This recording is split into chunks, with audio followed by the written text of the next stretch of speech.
Hi, my name is Ryan Mischel. Don't be confused by the SCH, it's some German thing. Just pronounce it SH, like this, Mischel. Anyways, this is me. Well, on Snapchat at least. As you already know, I like to cut my own hair, but I also like to make my own music and go running. And when it comes to medicine, I'm interested in psychiatry. You know, well, yeah, okay, I guess, but well, don't show them that. Gosh, that's so depressing. Oh my! Just add some lightning bolts, why don't you? Yeah. That's basically the same as the first one, just weirder. Okay, so the stock images are not so great. Let's just show this. Science indicates you'll like this. Psychiatry, puppies and stuff. Anyways, this is my ambulatory schedule for week 1. Thanks, Cathedra. A lot of cool stuff here. General psychiatry clinic, psychotherapy, HIV clinic.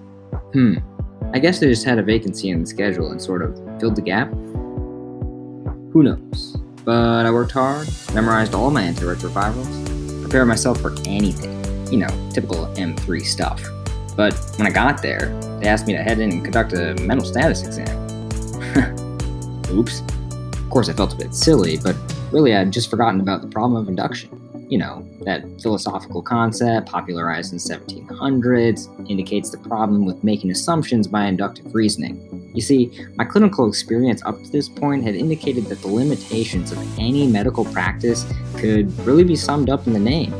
Bariatric clinic offered bariatric services. Endocrine clinic offered endocrine services. And sure, we consulted other services from time to time and made reference to them in our notes, but ultimately it was up to the patient to seek these things out and make it work.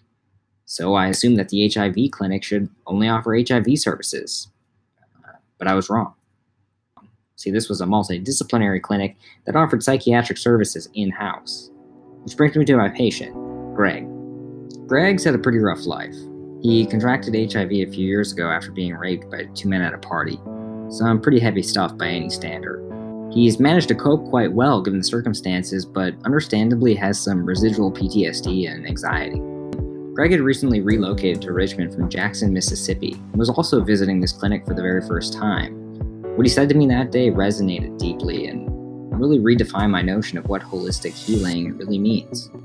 I love this place, he said. Half of my anxiety back in Jackson was from running across town, to this appointment and that appointment, then to collections. It seemed that Greg had made the same assumption about the structure of healthcare as I had when I arrived that day. Only for him, it meant something so much more. For him, this multidisciplinary practice, just by the nature of its organization, was actually a source of his healing.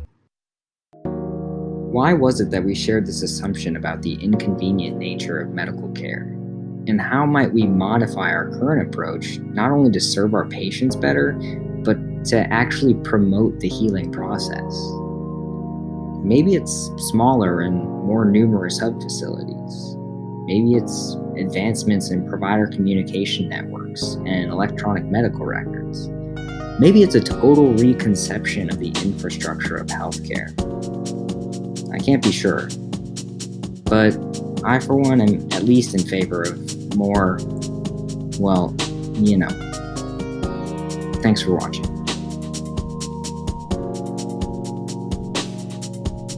What do you mean one little shot at the end, man? That was a big shot for you. Well, not for you, I meant more. Ah!